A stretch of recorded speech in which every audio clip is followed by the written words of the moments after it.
1 मे पासून परवानाधारक rickshaw taxi चालकांसाठी मराठी भाषा अनिवार्य करण्यात येणार आहे। दरम्यान ज्या रिक्षा आणि टॅक्सी चालकाला मराठी येणार नाही त्यांच्यावर कारवाई देखील करण्याचा इशारा सरनाईकांनी दिलाय। पाहूया। राज्यात आता मराठी विरुद्ध अमराठी वाद पुन्हा पेटण्याची शक्यता आहे। 1 मे पासून मुंबईतील रिक्षा टॅक्सी चालकांना मराठी अनिवार्य करण्यात येणार आहे। चालकांना मराठी लिहिता वाचता येतं का याची पडताळणी करण्यात येणार आहे। तसंच ज्या रिक्षा टॅक्सी चालकांना मराठी येणार नाही त्यांच्यावर कारवाई करण्याचा इशारा परिवहन मंत्री प्रताप सरनाईकांनी दिलाय। 1 मे पासून राज्यात मध्ये सगळीकडे ज्या ठिकाणी प्रवासी वाहतूक करणाऱ्या रिक्षा आहेत किंवा टॅक्सी आहेत त्यांना मराठी येतं की नाही, ते मराठीमध्ये बोलतात का, त्यांना मराठी समजतं का, अशा प्रकारच्या माहिती घेण्याच्या सूचना मी माझ्या अधिकाऱ्यांना केलेल्या आहेत।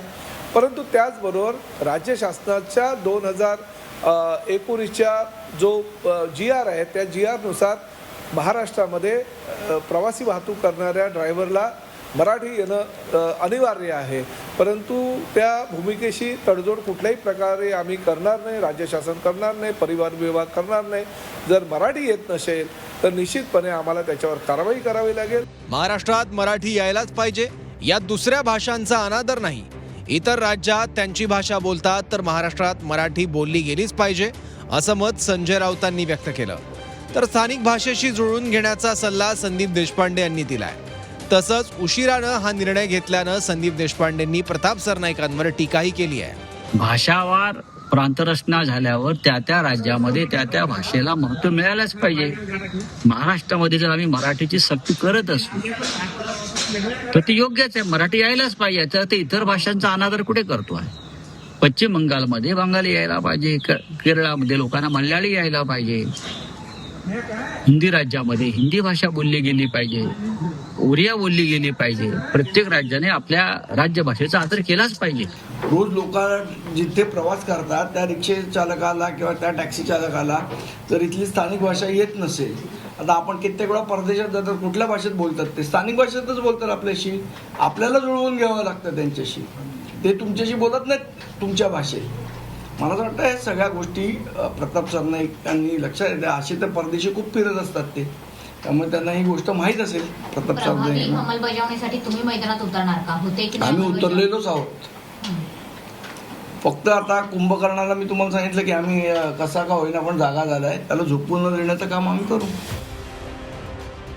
तर दुसरीकडे रिक्षा टॅक्सी चालकांना मराठी अनिवार्य केल्यानंतर या निर्णयाला रिक्षा टॅक्सी संघटनेनं विरोध केलाय।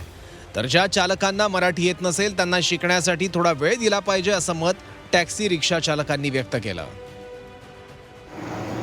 महाराष्ट्र राज्याचे माननीय परिवहन मंत्री यांनी आज एक निर्णय जाहीर केलेला आहे, ज्यामध्ये ते म्हणालेले आहेत की ज्या रिक्षा चालकांना मराठी लिहिता वाचता येत नाही त्यांचे दिलेले परवाने हे रद्द करण्यात येतील। मुळात हा सूडबुद्धीचा निर्णय आहे आणि आमची संघटना याचा सक्त निषेध करत आहे। माझी भूमिका अशीच असेल का त्यांचं रद्द नाही झालं पाहिजे, त्यांना थोडं वेळ दिली पाहिजे मराठी येण्यासाठी। कारण सगळ्यांचं हातावरचं पोट आहे, सगळे आपलं फॅमिली लहान मुलं सोडून एवढ्या लांब कमवायला आलेत। माझा तर हाच हेतू आहे का त्यांना थोडी वेळ द्या, त्यांना शिकू द्या, मराठी बोलतील ते पण नक्कीच बोलणार। महाराष्ट्रातील अनेक मोठ्या शहरांमध्ये परप्रांतीय रिक्षा आणि टॅक्सी चालक आहेत। अनेकांना मराठी भाषा चांगल्या प्रकारे येते तर अनेक चालकांना अजूनही मराठी बोलता किंवा लिहिता येत नाही।